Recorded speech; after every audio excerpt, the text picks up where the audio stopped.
নমস্কাৰ, এটা নতুন ভিডিঅ'লৈ আপোনালোকক পুনৰবাৰ স্বাগতম জনাইছোঁ। আশা কৰোঁ আপোনালোক সকলো ভালে কুশলে আছে আৰু ময়ো ভালে আছোঁ। 3 দিনৰ কাৰণে শিৱসাগৰ আৰু মৰাণ চেপন এই যাত্ৰাত গৈছিলোঁ। আপোনালোকে নিশ্চয় জানে যে মই কিছুদিন আগৰ পৰা জনাই আছিলোঁ আৰু এইবাৰ ৰাস্তা পদূৰৰ তেনেকুৱা ভিডিঅ' বনোৱা নহ'ল। আচলতে কিনো কম কিনো নকম আপোনালোকক মই গোটেই ভিডিঅ'টো যেতিয়া আপোনালোকক আজি চাব তেতিয়া আপোনালোকে গম পাব যে কি পৰিস্থিতিত বা কি কাৰণে ৰাস্তাৰ ভিডিঅ' এবাৰ বনোৱা নহ'ল আৰু এই 3 দিনত একেবাৰে মোৰ চেনেলকেইটা খালী হৈ থাকিল। গতিকে ক্ষমা বিচাৰিছোঁ যে মই একো আপোনালোকৰ কাৰণে একো কৰিব নোৱাৰিলোঁ একেদিনত। কিন্তু যাৰ বাবে গৈছিলোঁ, যি কাৰণে গৈছিলোঁ খুবেই বেছি ভাল লাগিল। এইবাৰ শিৱসাগৰ যাত্ৰা খুব বেছি আনন্দময়, খুব বেছি ভাল লাগিল। যোৰহাটৰ পৰা আৰম্ভ কৰি একেবাৰে শেষ মৰাণৰ পৰা আকৌ উভতি আহি চেপন চকলীয়া, তাৰপিছত আকৌ শিৱসাগৰত ৰাতি থাকি তাৰপিছত কালি পুনৰ শিৱসাগৰৰ নাজিৰা বা তেনেকুৱা ধৰণৰ নামতি সকলোতে সোমাই আকৌ আহি যোৰহাট দেৰগাঁৱত শেষ কৰি ঘৰ পাইছোঁহি ৰাতিপুৱা প্ৰায় 4 বাজু আৰু আজি ৰাতিপুৱা প্ৰায় 4 বাজু। গতিকে এনেবোৰ যাত্ৰাত ওলাই গ'লে আচলতে কষ্ট হয়। মই এইখিনিতে দুটামান কথা আপোনালোকক ক'ম। আচলতে মোৰ কাৰণে প্ৰতিজন মানুহ সমান, প্ৰত্যেকজন মানুহ মোৰ বাবে একেই। কিন্তু কেতিয়াবা এনেকুৱা হয়, আপুনি ধৰি লওক আগতেও আপোনালোকক লগ পাইছোঁ, বিশেষকৈ অঞ্জলি বাইদেউহঁতৰ কথা কওঁ, ৰীতা চেতিয়া বাইদেউহঁতৰ কথা কওঁ। এইবাৰ তেওঁলোকক লগ পোৱাৰ খুব বেছি মোৰ হেঁপাহ আছিলে। কিন্তু কথাটো এনেকুৱা হ'ল যে সময়ৰ নাটনিৰ কাৰণে মই তেওঁলোকক লগ কৰিব পৰা একেবাৰে লগ মানে কি মই আচলতে মোক কোনো লগ কৰিব আহিব নালাগে, মই নিজে যাওঁ। কাৰণ তেওঁলোকৰ ঘৰসমূহ মই চিনি পাওঁ আগতীয়াকৈ। কিন্তু তাৰ বাবে মই ক্ষমা বিচাৰিছোঁ, বেয়া নাপাব, এইবাৰ মিলাব নোৱাৰিলোঁ। ইয়াৰ কাৰণটো মই কৈছোঁ যে শিৱসাগৰ বুলি ক'লে বা চৰাইদেউ, শিৱসাগৰ, মৰাণ বা এই ঠাইখিনি বুলি ক'লে আমাৰ মনলৈ, আমাৰ অসমৰ য'তেই নাথাকোঁ কিয় বা ভাৰতবৰ্ষৰ বা বিশ্বই চিনি পায় যে শিৱসাগৰ ক'ত বা শিৱসাগৰ কি সকলোৱে জানে। ইমান এখন ঐতিহ্যমণ্ডিত ঠাই, ইমান এখন ইতিহাস বুৰঞ্জী প্ৰসিদ্ধ ঠাই, কিন্তু সেই হিচাপে শিৱসাগৰ জিলাত ৰাস্তা পদূলি খুবেই বেয়া। মই কৈ দিওঁ যে মই এই 6-7 মাহত মই বহুত ঠাই ঘূৰিছোঁ। উজনি নামনি বুলি কথা নাই, প্ৰত্যেকখন ঠাই ঘূৰিছোঁ। কিন্তু বিশ্বাস কৰক যে শিৱসাগৰ চৰাইদেউৰ নিচিনা ৰাস্তা বা নাজিৰাৰ নিচিনা ৰাস্তা মই আজিলৈকে ক'তো দেখা নাই। ইয়াৰ কাৰণটো কি মই আচলতে ক'ব নোৱাৰোঁ। কিবা ৰাজনৈতিক কাৰণো থাকিব পাৰে বা হেমাহি কাৰণ থাকিব পাৰে, কিন্তু শিৱসাগৰ নিচিনা এখন ঠাইত হয়তো বেলেগ ঠাইত ৰাস্তা পদূলি বেয়া থাকিলেও হয়তো আচলতে থাকিব নালাগে, শুনিবলৈ ভাল যে কিবা কাৰণে এনেকুৱা হৈছে, কিন্তু শিৱসাগৰ চৰাইদেউৰ নিচিনা ঠাইত এনেধৰণৰ পৰিস্থিতি হোৱাটো খুবেই বেয়া। নেশ্যনেল হাইৱেটো বনাই আছে, সেই বিষয়ে নকওঁ, বা যিখিনি ৰাস্তা আণ্ডাৰ কনষ্ট্ৰাকশ্যন চলি আছে, আমগুৰি হওক, সেইখিনিৰ কথাও নকওঁ। কিন্তু বাকী যিখিনি ৰাস্তা পদূলি আপোনাক মই কি ক'ম, যে আপোনালোকে মানে ভাবিব লাগিব যে শিৱসাগৰৰ ৰংঘৰ, কাৰেংঘৰ, তলাতল ঘৰ চাবলৈ আহোঁতে আপোনালোকৰ যিটো পৰিস্থিতি হ'ব বৰষুণৰ বতৰত, মানে বৰ্ণনা আপোনাক কৰিব নোৱাৰোঁ, ইমানেই বেয়া ৰাস্তা। মস্ত মানে গাঁত খাল, একদম আচৰিত ধৰণে। গতিকে মই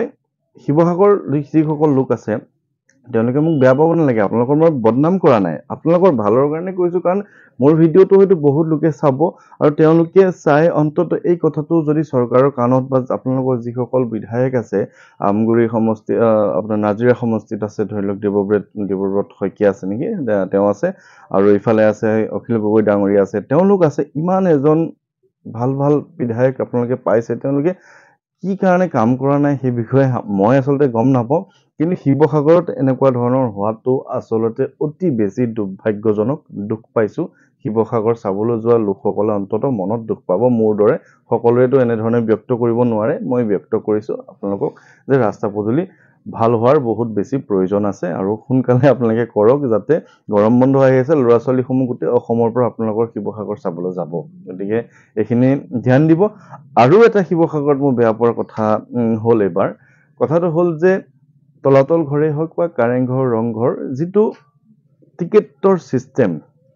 টিকেট কটাৰ ছিষ্টেমটো হৈছে অনলাইন। তাত এটা QR থাকিব, QRটো আপুনি মোবাইলত গুগল লেন্সৰ সৈতে হওক বা অন্যান্য কিবা QR স্কেনাৰৰ যোগেদি আপুনি স্কেন কৰিব লাগিব। লিংক এটা অ'পেন হ'ব, লিংকটোত আপুনি গোটেই আপোনাৰ নাম, address, mobile number, email ID দিয়াৰ পিছত, কেইজন মানুহ, নাম চাম লিখাৰ পিছত আপোনালোকৰ প্ৰত্যেকজন লোকৰ যিটো ফিজ, সেইটো আকৌ QR নম্বৰটো দি মানে আপোনাৰ UPI নম্বৰটো অনলাইনৰ নম্বৰটো দি তাত আপুনি টকাটো দিব লাগিব সেই তাৰ পিছত তাত আপোনাৰ টিকেটটো আহিব মোবাইলত টিকেটটো অহাৰ পিছত তাতে দেখালে আপোনাক যাবলৈ দিব এতিয়া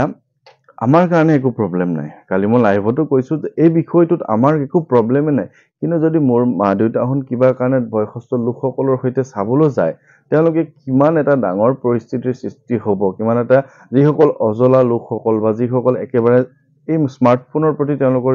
মানে নলেজটো নাই তেওঁলোকে কি কৰিব শিৱসাগৰ চোৱাৰ তেওঁলোকৰ কি অধিকাৰ নাই নেকি বা অসমৰ যি ঐতিহ্যপূৰ্ণ যে তলাতল ঘৰে হওক কাৰেংঘৰ ৰংঘৰ তেওঁলোকে কি চাব নোৱাৰিব নেকি মই এই কথাটো টিকেট কাউণ্টাৰত কৈছো সিকিউৰিটি যিকেইজন আছে নিৰাপত্তাৰ লোকসকলে মোক চিনি পালে তেওঁলোকে মোক চিনি পাই ভালকে মাতিছে কথা বতৰা পাতিছো মই তেওঁলোকক কৈছো যে দাদা আপোনালোকৰ কেনেকুৱা ধৰণৰ কথা কৈছে যে আমাৰ বিৰাট বেছি সমস্যা হৈছে মানুহ কেতিয়াবা জাম হৈ যায় আৰু কেতিয়াবা এনেকুৱা পৰিস্থিতি হয় যে যিসকলৰ লোকৰ হাতত তেনেকুৱা ধৰণৰ স্মাৰ্টফোন নাই তেওঁলোকে আকৌ বেলেগক সুধিব লাগে যে আপোনাৰ স্মাৰ্টফোন আছে নেকি আপুনি মোৰ টিকেটটো কাটি দিব পাৰিব নেকি আপোনাক মই কেছ পইচা দি দিম গতিকে সময়ৰ অপচয় আৰু সেই ঠাইখনৰ প্ৰতি এক বদনামৰ নিচিনা হয় আৰু